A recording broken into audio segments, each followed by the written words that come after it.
Hey y'all, it's September the 9th, 2015, and I wanted to make this one last video today.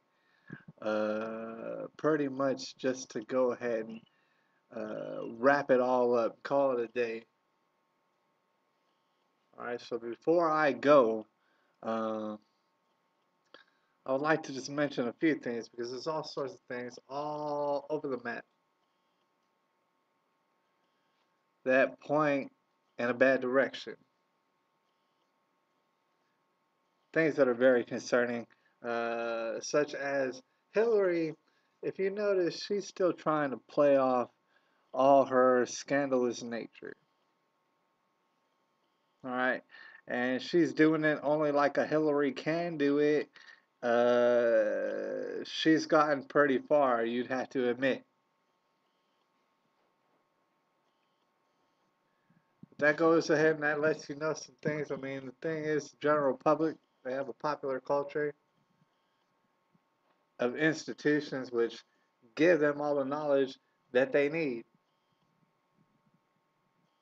Right, so there really does have to be an entity out there who really does want to put Hillary Clinton on the hot seat for whatever reason. And that entity must have lots and lots and lots and lots of money because that's the only way this really works. Now, I mean, when you think of the realm of possibilities, that can only mean one thing, that there really is an entity, whether it be the Obama camp or whatever camp, who really has it out for Hillary Clinton. And I believe there would be an extremely uh, telling paper trail when it comes to that sort of thing. All right, either that or maybe they just think that they can set the precedent, put all her crimes on Front Street, and still get her put into the White House. That is also a possibility. Anyways, moving on. Uh, there was a barbershop, you might have heard about this. They were fined $750 by whom I didn't really find out. You can find that out for not cutting a woman's hair, and I believe that she probably wanted a woman's hairstyle on her head, which is a good idea. But the barbershop had to, I mean, pretty much break down the obvious and that they do not do that. They're not equipped to do that. Nobody ever asked them to do that. And somehow this lady got some sort of entity to legally fine the barbershop $750. I don't know where you get the number 750, but they somehow came up with that. All right, and I would like to reinforce the idea of the fact that this is the United States of America. You should be able to deny anybody and everybody. If you want to deny everybody out of your store, if you don't want anybody to come in your store, you should have the right to do that. Guess what? You can run out of money. That's how the free market works. So let you run out of money. Who really cares? But the thing is, people are getting sued now. No, you shouldn't be getting sued for just saying, "No, I don't want to. I don't want to do it." But people are missing. Obama orders 10 times as many drones as uh, as Bush did, which is just yet another example. The fact is that nobody's saying Bush is good. Bush is not good. Obama is like Bush times 10. That's the kind of moves that he's making. I mean, the thing is, I mean, you gotta understand, he has African ties. He has ties in the Middle East, no matter where it was he was born. You know that he knows people. He's got family and stuff. All right.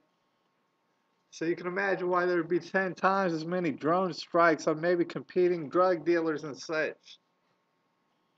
Maybe baby kidnappers. I don't know what goes on over there. Anyways, moving on. There's a pornography culture being accumulated here, and and especially this nation, and I imagine other nations. And the thing is, I can't get into too much detail, but there's plenty of information out there. Thing is, I really think that we should get the heck up out of this pornography culture. that has been drummed up. Uh, I myself have spent 28 some odd years here, and I don't know about you, but I've lived long enough to know that this pornography is it's not good. It's not a good direction. I know a lot of y'all might find that hard to hear, and you're not gonna want to listen, but it isn't good. And the thing is, I don't think that you're gonna hear a lot of feminists, even though I mean that group has already been so marginalized that it's almost hard to even call it a group. But somehow they still keep pressing for laws and lobbying and stuff. All right, you're not gonna hear them speak out about the pornography culture. Instead, what they're calling out is rape culture, and they call it all the time rape culture, rape culture, rape culture. What that does is it scares people, and you can't blame people for being scared with everybody always running around calling out for rape. Maybe you're not gonna want to have sex. Maybe you're gonna be scared to get it. First of all, I mean that goes into other directions, like perhaps maybe you should get married first. But anyways, maybe you'd be scared to go and initiate sex for that very reason. And what that does is that creates a pornography culture because when you can at the touch of your fingertips get any sort of anything that you want at all, this is when sexual deviancy comes into play. And anyways, I'm not going to spend too much time on that. I'll have to make a different video about that. An NFL Super Bowl champion dead at 27. I'm sure you could just Google that. You can see I already read about it, but the thing is, I forgot what his name was. All right, he's dead. The thing is, man, I gotta wonder. He's 27. That's younger than I am. How do you suppose that fool died? Interesting. Uh, masturbation. Now we gotta touch on this again. Masturbation may hamper Ebola eradication efforts. I haven't actually read that article. I have to wonder how legitimate that accusation is. And of course, a man bites a lady's nose off. He bit his estranged wife's nose off and ate it, I guess, digested and all that. It's crazy. And of course, one of the big topics, like I mentioned yesterday, is immigrants are flooding into every which way, right? Except not into Muslim countries that are surrounding them. They're flowing to every which way, and I guess they're wanting to build small segregated communities for themselves. I don't know what they're trying to do, but it's probably economically not a good idea for anybody involved, and it's a bad idea. And I really can't put it more simpler than that. But that leads us into what I'm going to cover today. It's probably the biggest topic that I could think of today. Is the Russia's increase military force up in the country of Syria. Now, there's other places, but Syria is one of the biggest main places where these refugees are all coming from. You understand? All right. Well, check this out.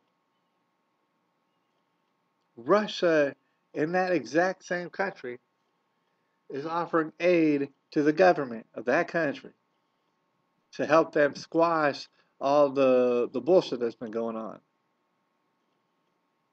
All right. And somehow in the United States, for whatever reason, we're supporting some rebels whose cause we don't know. You know what I'm saying? And nobody said, hey, let's go to Syria and start putting troops on the ground. That was kind of slipped in on everybody. All right, now there's refugees spilling out. But the thing is that these refugees, they're spilling out, what, 4 years into the war? Like, somehow, year number 4, they were just like, you know what? We got to ease up out of here. Stuff's getting too hot in the kitchen. Why is that? That doesn't make any sense, except when you think about the timing of when it had happened. It's pretty perfect timing, isn't it? Y'all know what I'm talking about. Anyways, Russia, they're adding more military force, and they keep doing it. United States, you know what I'm saying, officials run around talking about, they can't be doing that. I mean, it's preposterous that they would even think to do that. I mean, they could provide stuff to the effort if they want to, but help the government? That's nuts. You know what I'm saying? He's trying to fight ISIL or ISIS or whatever you're talking about. We're trying to help ISIS and ISIL for some whatever reason. We're giving them stuff, and but Russia, that's messed up. That they would want to help a government maintain control in the country, and the only argument is this: is that maybe the government was doing inhumane stuff to people and pushing people all around. Now, the thing is that I don't think that this was the case, really. But not only that, even if it was, what in the dang world do we have? I mean, are you serious? The kind of countries we run around with, that we have some sort of moral system, that we can't just go ahead and accept Syria and help them out and stuff, when it seems like there's a multifaceted little civil war going on. Maybe we could help them squash it. But instead we say no, we give the rebels all sorts of weapons and get them all gassed up, have them bust out some sort of crazy war, refugees spilling all out. 4 years later,